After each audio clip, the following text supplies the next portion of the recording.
Hey guys, hope everybody's doing okay. What we're going to do today is take a look at some calorimetry calculations, and these are calculations towards the beginning of our thermodynamics unit involving the transfer of heat and energy and seeing how that process occurs. So let's get started with that, looking at this slide here. Now, you may or may not have had a class where we have talked about this slide already, so it may be a repeat, but if it is, you could get a good review of it here, and if it is not a repeat, then it's something to definitely pay attention to. But I have two beakers up here with different substances in them. I have 100 grams of water and I have 100 grams of carbon tetrachloride, CCl4, at the same temperature. So same volume really, or not volume, same mass, and then same temperature. Okay. Does it take up the same amount of energy to heat the contents of each beaker by 1 degree Celsius? So the beaker on the left is water, and I have 100 grams of that. So let's see what it takes to heat that up from 25 to 26 Celsius. It takes 418.4 joules of energy. And if you look at the beaker on the right, we have 100 grams of CCl4. To heat that up by 1 degree Celsius, you have 88.6 joules. So I don't know if you anticipated those numbers being the same or different, but if you anticipated those numbers being different, then obviously you were correct. And there's a reason behind that. This all goes back to the beginning part of the course, really, where we looked at the structures of these various substances, and we look at their intermolecular forces of attraction. So 100 grams of water, the water is primarily held together with hydrogen bonding. That's the primary intermolecular force. And with carbon tetrachloride, CCl4, you should recognize that it's tetrahedral, and it's symmetrical, and it is overall very nonpolar. So the main intermolecular force holding CCl4 molecules together is London dispersion. Okay? So in order to heat up the water, which is held together by hydrogen bonding, you need more energy because those particles are held more tightly together. And remember, kinetic energy is what changes when temperature changes. So to go from 25 to 26 degrees Celsius, that kinetic energy needs to increase. So therefore the particle movement, the speed needs to increase, that velocity needs to increase. So it's harder to get water to increase its particle speed because the attractive forces are so much stronger than in CCl4, where you have your London dispersion forces. It's a weaker force of attraction. Those particles don't need as much energy added to them to get them moving at a faster rate. That's why it's at 88.6 joules. So it's really, really kind of neat how all this comes together from literally unit 1 and 2 at the beginning of the course up through now in our thermodynamics unit. So something to think about as we go through all this. This is something called a heat capacity. The heat capacity is the amount of energy needed to raise the temperature of a sample by 1 degree Celsius. We occasionally use heat capacities, but we're going to look on the next slide at something a little bit more specific. Heat capacity is sometimes difficult to use because it just says the amount of energy needed to raise the temperature of a sample. That sample could be any size. It could be 100 grams, it could be 300 grams, it could be 3,000 grams, right? We want to try to standardize our values a little bit here. So let's take a look at the next slide here where we have the same substance, which is water, but instead of looking at 100 grams of water, we're going to look at 1 gram instead. So how much energy does it take to raise the 1 gram of water to 26 degrees Celsius? Well, we have 1/100th of our sample size. Instead of 100 grams, we have 1. So therefore, our energy required to heat up that 1 gram by 1 degree Celsius should be 1/100th of what it took for the beaker on the left, which is true. So we have 4.184 joules of energy to heat up 1 gram of water by 1 degree Celsius. That is called a specific heat. And that's what we're going to use more often. Okay? The specific heat, the definition of that is the amount of energy needed to raise a 1 gram sample of a substance by 1 degree Celsius. Okay? The symbol in our calculations is going to be a lowercase c for specific heat.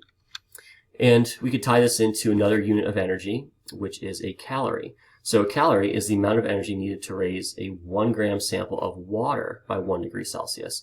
That's what we did here. We had a 1 gram sample of water. We raised it by 1 degree Celsius. We have 4.184 joules. So therefore, if we ever need to convert between calories and joules or maybe even kilojoules, we can do that because we know that 1 calorie is 4.184 joules. Okay, so The 4.184 is your specific heat for water, and that's equal to 1 calorie. So you always do factor labeling to convert from calories to joules or into kilojoules or back if you needed to for that. So let's see how all this works in terms of calculations and what we need to do here for problems like this. So here's an example for you. It says, how much energy does it take to raise 25 grams of copper from 25 Celsius to 50 Celsius? The equation we're going to use here that we should write down is Q equals mc delta T. Q stands for heat or energy. So let's write this stuff in here to make sure we have it. Okay. So Q, again, stands for heat or energy.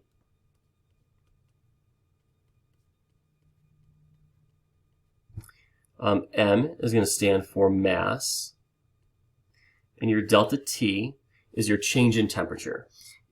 This is really important, so make sure we write this in here. The change in temperature has to be found the same way all the time. You can't just wing it by looking at your two temperatures. It has to be found by doing T final minus T initial. Okay, so it's your final temperature minus your initial temperature. The consistency there is really important. You'll see as we go through the unit and do some practice FRQs why that is as important as it is. So what do we need to do this? We need something called a specific heat of copper, which is what we have here. So C is your specific heat. Okay, and I defined that on the previous slide, so I didn't want to forget about it here. Specific heat for copper, you just look it up. It's 0.385 joules per gram degree Celsius. So look at the difference here. Water was 4.184 joules per gram degree Celsius. So it took over 4 joules of energy to heat up 1 gram of water by 1 degree Celsius. Look how small it is, or look how small copper's is compared to that. 0.385 joules per gram degree Celsius. Note the units on this are really, really important. So it's joules of energy per 1 gram degree Celsius.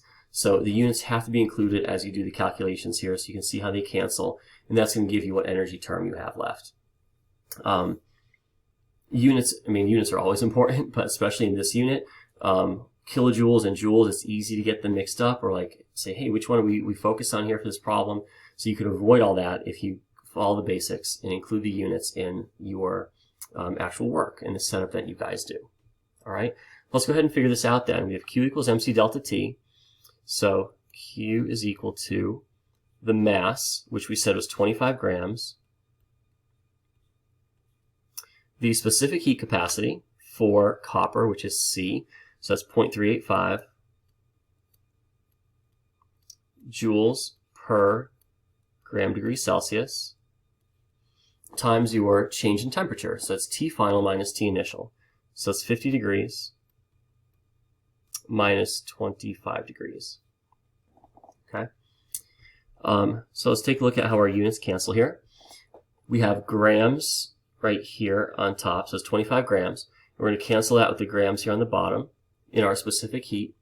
And we have degrees Celsius. If we do 50 degrees Celsius minus 25, we'll get 25 degrees Celsius. So your units of degrees cancels out with degrees Celsius in your denominator. So look what you have left over. You have joules left as your final unit. So if you type it into your calculator, you'll have 25 grams times 0.385 joules per gram degree Celsius times 25 degrees Celsius, and you end up with 2 sig figs, 240 joules of energy in order to do that. So it's really important that this value comes out to be positive because it says in the problem, how much energy does it take to raise a sample, blah, blah.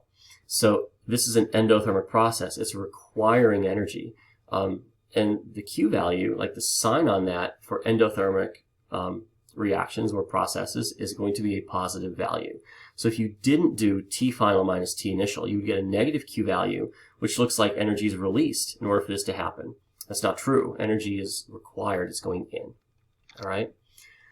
So moving on here, sometimes we have to use something called a calorimeter in order to find out what our either specific heat is, or a change in temperature is, or a mass is, something like that. So how do we measure the amount of energy given off in a chemical reaction? So, when we do Q equals mc delta T, what experiment could we do? We'll do a few labs like this where we'll actually go through this process and do the Q equals MC delta T calculation using the data that we collected in a lab. So the picture on the screen here is of a very, very expensive coffee cup calorimeter, which actually isn't half bad. So what we're going to use in class. You have two styrofoam cups nested together because it's a really good insulator. It's not going to lose a lot of heat or energy. And we're going to have, we might not have the cork stopper and a glass stirrer, but we're just going to use a glass stirring rod. And we have a thermometer that goes into it. So what you can do is you can take the temperature of the water. So that's what we usually have in here. Okay, so here we go. We have some water in here. All right. And we could take it like a piece of metal, like that's hot or cold, and drop it in and see what happens to the temperature. So what would happen is if you dropped a hot piece of metal in here, the hot piece of metal would cool down and the water would heat up. And we could track that delta T. We could track that change in temperature. And then we could figure out how much energy is gained or released based on the mass of the substance that we have and the specific heat value, that M value and the C value in Q equals MC delta T. This can be a little confusing, so I'll try to walk you through this setup here. We have Q reaction, that's what RxN stands for. Q reaction equals negative Q water. And what I mean by that is, like say you took a hot piece of metal and dropped it in here, and I'll show you that in a demonstration in a second. You take a hot piece of metal and drop it in, well, the temperature of the metal is going to decrease, all right? So the temperature of the metal is going to go down. What's the temperature of the water going to do? Well, that's going to go up, right? So what I have here for Q reaction, it's like, it could be a bunch of different things. Say it's the piece of metal you drop in there. Whatever the change in heat is of the metal, like the metal in this case is releasing energy, right? That's the opposite of what the water is doing. The water is gaining the energy, okay? So you could really set it up as Q, you could have MC delta T of the copper, let's say we drop a piece of copper in here. So the MC delta T of the copper is equal to the negative MC delta T of the water. Okay, so we'll go through a practice problem. I'll show you what I mean by this, but it could be a little confusing, but try not to be confused by it, just because if you drop something in a container of water and it's hot, the substance is going to cool off and the water is going to heat up. So one substance loses energy, the other gains it, or one substance gains energy and the other one loses it. All right, let's take a look at a calorimetry simulation that I did for you here, and then we'll wrap it up with a practice problem. All right. Okay, guys, we're going to take a look at a calorimetry demonstration here. So we're going to start by picking a solid, and I'm just going to pick copper because that's the solid that we have in our one of our class examples in our notes that we either did or are going to do. Let's just say we have 25 grams of that. We have a 25-gram piece of copper, and let's say we heat that up to a temperature of 150 degrees Celsius. Okay?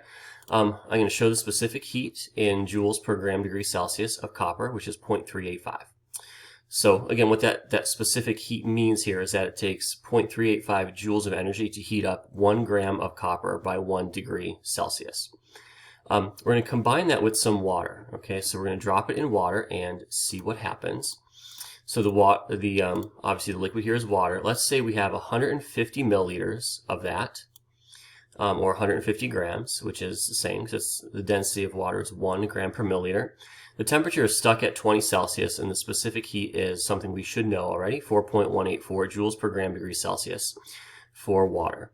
Okay, so one of the common misconceptions students have is they see, and it's the purpose of this simulation, students see 150 Celsius as the initial starting point of your copper temperature.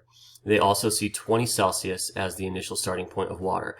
And they assume, incorrectly, that the temperature, once you combine the two, will be the average of those, will be in between 150 and 20, which is not going to happen here. All right, so you're not going to, the copper is not going to decrease in temperature by the same amount the water is going to increase in temperature. That is because your specific heats are different. It takes 0.385 joules of energy to heat up 1 gram of copper by 1 degree Celsius and takes 4.184 joules of energy to heat up the water, 1 gram of water by 1 degree Celsius. So you're dropping this really hot copper in here. It takes a lot more joules per gram to heat up the water than it would take for the copper. All right, so the copper is going to heat up and cool down faster than the water is going to. So let's take a look at that. We're going to show the graph here of the temperature of copper and water as the simulation runs. So let's take a look at it. Copper goes in. Okay, copper started at 150. Fast decrease. Look at that. And the water is going to increase, but very slowly. Now, eventually they do reach some equilibrium point, right? And the temperature will end up being the same. So the final temperature is the same. T final is equal for both of these, but it is not halfway between 150 and 20. All right. There you go. Simulation's over. So they do end up at the same temperature. Look at that, 21.96. So the water had an increase in temperature of 1.96 degrees Celsius, and the copper cooled down from 150 all the way down to 21.96.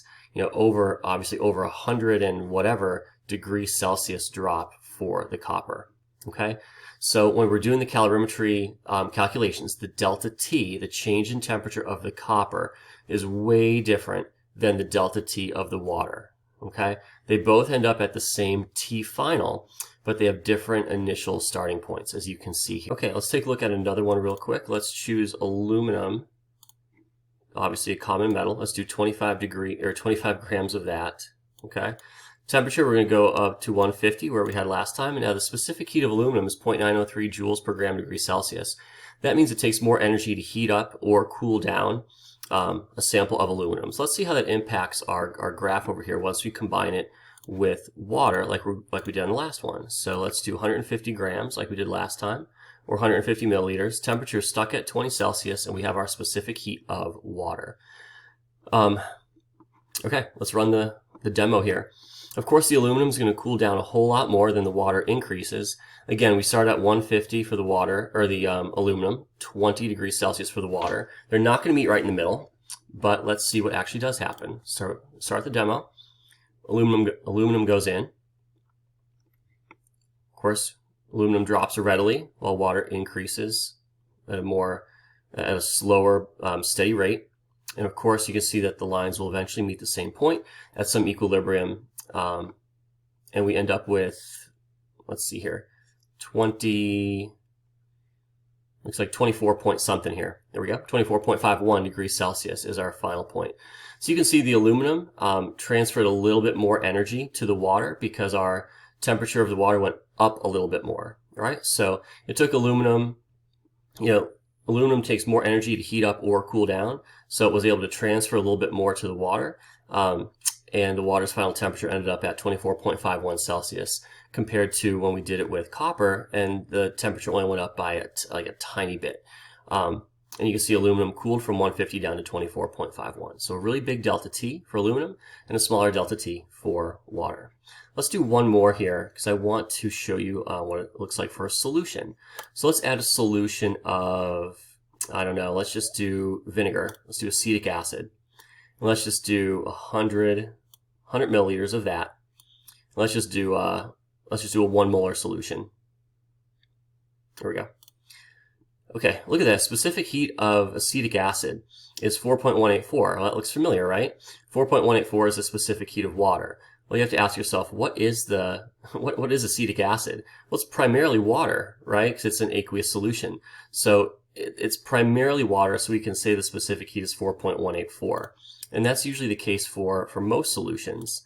Let's see if we could, let's just add it to, we're limited options here. Let's add it to strong base, sodium hydroxide. Let's do 100 mils, and let's do a 1 molar solution of that. And again, look, 4.184 is your specific heat. So we're adding an acid to a base here. I just want to show you what the graph looks like when this occurs. We have a liquid combining with another liquid. They're, of course, like going to dissolve in one another. We have an acid plus a base. Just look what happens with your lines here. All right, look. is only one line. It's the acetic acid and the sodium hydroxide. So this is an exothermic reaction because the temperature is going up. So it's releasing a lot of energy and your thermometer is picking that up, obviously. And of course, it's going to eventually steady out at the top here. But this is important because if you look, the calculations we would do at this final temperature of 26.61, what we would do with this is, for the calculations, you would combine the masses. Right? I know we have volume here, but we could easily find the mass of each of those. And when you have, this is a solution calorimetry problem. We're going to do hopefully a lab with solution calorimetry.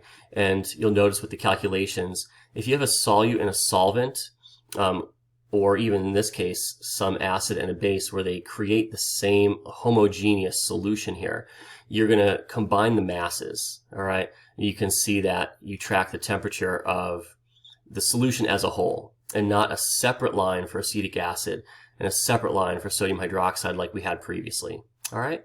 So we're going to do a lab that hopefully emphasizes that a little bit. I just wanted to point that out here, that when you have solution calorimetry, you usually combine the masses.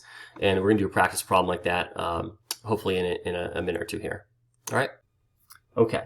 So hopefully that simulation helped you understand how we could get the delta T for some of these calculations that we're going to do, and that you could really get a good visual of how one substance heats up while the other one cools down, and you can kind of get a visual of that calorimetry experiment. So let's wrap it up with a problem like this one. It says, what's the specific heat of a 94.5 gram piece of metal that is heated to 80 degrees Celsius, then placed in a 150 milliliter of 21.5 degrees Celsius water if the temperature of the water rises to a peak of 23.5? What metal is it? And you guys have a chart on your note sheet. Okay, it's not on the screen here. So let's make a data table of what we have real quick, because I need to organize my thoughts here. So we're going to look at the piece of metal. So we have a mass of the metal, and the mass of metal is 94.5 grams. We have the specific heat of the metal, which is something I don't know. Okay, the only way to find out what metal it is to find the specific heat and see what it matches up to on your note sheet. And then the delta T of the metal, now this is important, the delta T of the metal is T final, which is 23.5, minus T initial, which is 80. Students always make mistakes on this part. It says, and you're going to say, well, how do you know the final temperature of the metal is 23.5? I know that because look at the problem tells me. It says the water rises to a peak of 23.5 Celsius. Remember the simulation I just did for you. In that simulation, the metal and the water ended up at the same temperature. So your T final, 23.5, the T final is the same for the water as it is for the metal. The T initial is different, okay? Students always make the mistake of this year after year, so hopefully by showing you that simulation, we could avoid it this time around. Let's look at the mass of the water. That is equal to 150 grams. The specific heat of the water, we know that as 4.184 joules per gram degree Celsius. And the change in temperature of the water, again, is T final minus T initial. You have 23.5 degrees minus 21.5 degrees. Remember, your delta T is not going to be the same all the time. Like, it's very rarely going to be the same for both substances. The metal is going to cool off way faster than the water heats up because of that difference in specific heats. Okay? The metal being a lower specific heat, very easy to heat up or cool down. The water with that hydrogen bonding being more difficult to heat up or cool down. All right? So take the time and write out what your delta T is for both of these. And don't just find the delta T of one and pretend it's what the other one is, because that's what students tend to do. And it doesn't make any sense that way. Use the data given to you and easily figure it out. So let's go back to the previous slide and write down what our equation is here. So we have MC delta T for the metal, okay? So this is for the metal over here, is equal to the negative MC delta T for the water. All right, so the metal is cooling down, the water is heating up. Let's see, but the change in energy is the same. okay? The change in temperature isn't, but the change in energy will be, because energy is mass, specific heat, and temperature, all, that relationship between all those things. So let's plug our numbers in. It's really easy to do. So you have your mass of 94.5 grams, your C, which we don't know, so we'll just put specific heat of your metal. Delta T, if you actually figure it out, it's negative 56.5 degrees, equals negative M, which we said was 150, C, which is 4.184 joules per gram degree Celsius. And the delta T here is 2.0. Yeah, 2.0 degrees. Okay. You have to easily do some algebra and solve this. So divide both sides by 94.5, divide both sides by negative 56.5, and you get a Cm equal to 0.24 joules per gram degree Celsius. If you cancel the units out correctly, like your grams on one side and the other side cancel, your degrees on one side, other side cancel, you're left with your specific heat units here, which is what you should have on your specific heat for the metal.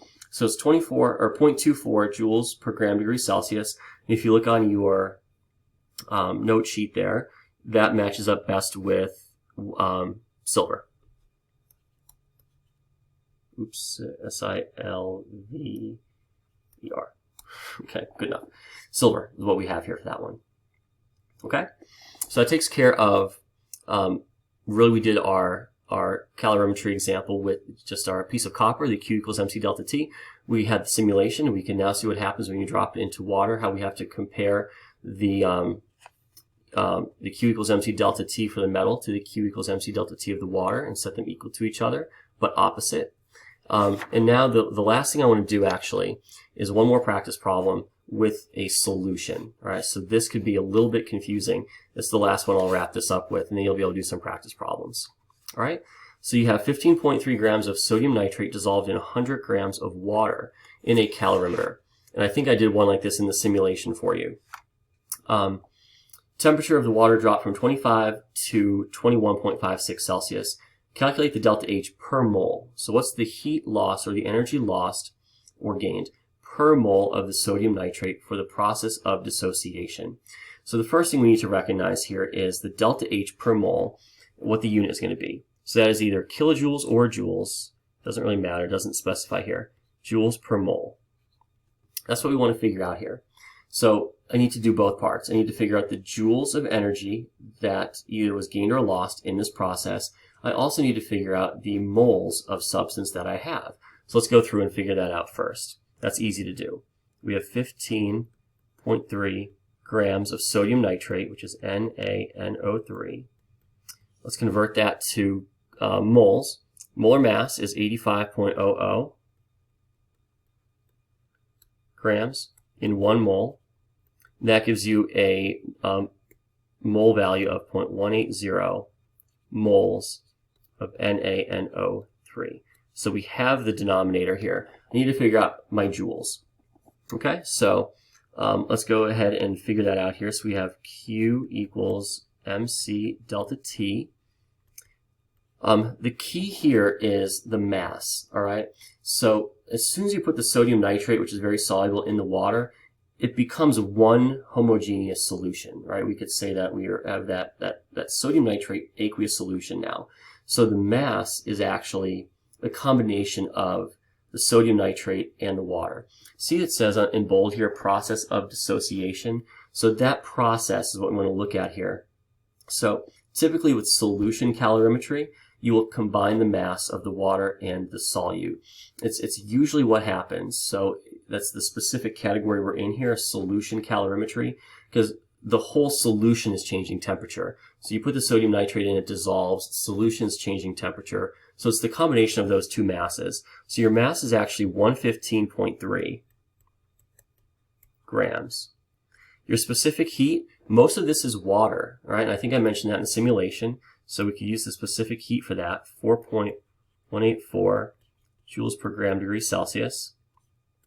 And your delta T is T final, 21.56 degrees, minus T initial, which is 25.00 degrees. Figured out, you get a Q value of negative 1660 joules. Okay, let's think about this real quick. That is what the change in temperature, like that's the change in energy here for this process. Like, we found the temperature of the water. It went from 25 to 21. So the water lost energy. Okay, where did it come from? Where did that loss of energy come from? Like, or where did it go, I should say? It went into that process of dissolving. Okay, so this could get a little tricky here. There's no great way to go about it, but the dissociation process, which is what the problem's asking you about, that took energy to occur. Okay, so it took the energy from where? It took the energy from the water. All right, so the problem's asking you about that process of dissociation. So you have to look at what happened to your temperature change. The temperature change went down. That means it went, like, where did that go? Went into that dissociation process. So the Q for the dissociation is actually equal to positive 1,660 joules. Okay, so the dissociation process was endothermic. It took the energy from the water, which is why our thermometer showed a decrease in temperature there. Okay, so to wrap this up here, let's plug that into our numerator of our delta H value here per mole. So we have 1660 joules over 0.180 moles, and that gives you 9,220 joules per mole. All right. It can be a little tricky here at solution calorimetry. So usually they ask you for the process of dissociation or the solution making process, and it kind of goes back to what we just did, where you have MC delta T equals negative MC delta T. So the Q for the dissociation is equal to the negative Q of what's happening with the water, like solution. You know what I mean?